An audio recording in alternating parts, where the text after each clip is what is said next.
Hello guys, Andrew here. Welcome back to Drew Tutorial. And in this video, I'm going to show you how to print a web page as PDF or even save it as PDF on your Google Chrome browser. And this can also capture the entire length of the page that you have on Google Chrome. So what I'm going to do, I'm going to use an example here by simply open up a product. So let's say I want to open up this.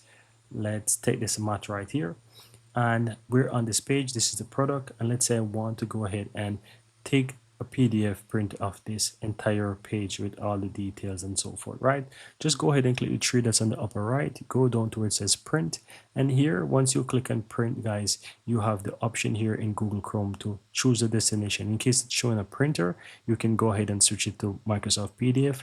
And if you even want to, if you're not able to see the PDF, you can see more, and it will show you all the options here. You just select save as PDF or Microsoft PDF, and it will go ahead and do that. So now that I have it, you can see that I can scroll down on the page and it has all the details here, and all I have to do really is just simply click on print, and it's going to save that as PDF, as you can see here, and I can just choose where I want to save that. And as you can see, I can go ahead and I can do that, save it, and it will be saved on my PC. And that's really it, guys. Very easy and very simple.